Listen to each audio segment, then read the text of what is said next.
آوردیم. مواد خیلی اینجا بعضی مواد گرفتیم و بعد بعضی نسخه هایی و شماره های ایدانمون هم آوردیم. این خیلی عالی بود. ما این گزیده ما خدمت مبونایم گنجینه نخچه مبونای دیجوری ما پسیش مکمل بینیم هم میده مبونایم خطرون هم مش نداریم. دوملو تبارو میگه ای وقتی که از جدومی پنجاکند میویجا کلوب در پدوچیلم چیدا مکتب موزگوری پدوچیلم میخونم این اولین معلومات یولیدوری تمام ولایت خطرون دوملو تبارو میدونی دومی نازوی توخی نویسندگانی اسیری تمام ولایت خطرون بعدی بوی شهیدعلی ولی زوده اولین اعضای انا چی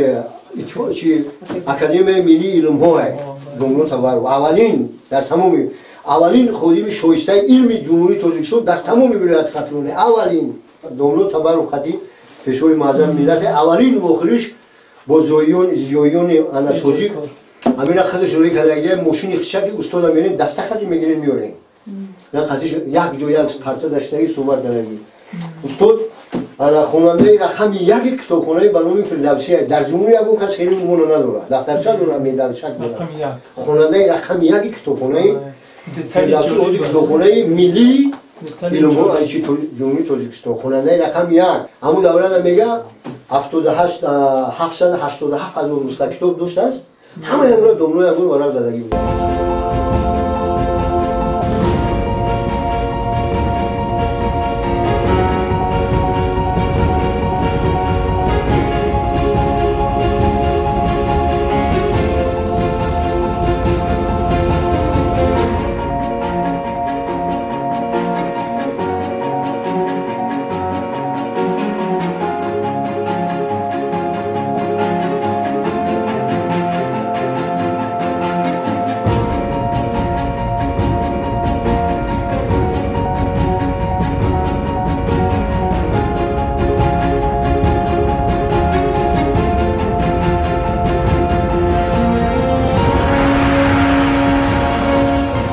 اولین کاری دکتریش اینه نمیبود همین کتاب همون دوره نموندن در همون دوره یگون کاری دکتری یگون علم تاجیک نوشتگی نبود غیر دوملو تبارو سال 1962 اینا میره نموندن که همین دکتر شود انا با خاطر هر جمعی دورنده لولاتی مکافاتی به نام رودکی شده دنیا هر جمعی لولاتی مکافاتی به نام اوسیمی شده دنیا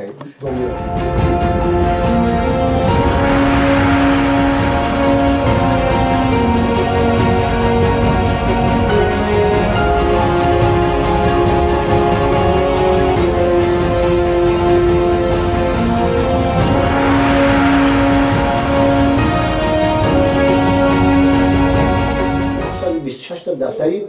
اوشی تدرا دین اول 6 ورقه متماتیک هر خونه 6 دبو همش بر روشکای رنگی می‌نویس استاد همه یک تاریخ ما امروز هم جو جلو کردم تقریبا یک دونی مزور صفحه چوب کردیم تا کتابش یک چا اینستیتوت زبان ادبیات چوب کرده است یک چا این یک کتابشا چی دانشگاه ملی چوب کرده است یک چا اکادمی علوم ها هم کتابی چوب نوشتگی دفتری تصویرات اخلاقی بزرگش بودی که همون شدیدی سنسی تا کتابش باید تامی سبسیلا باشه باید ببره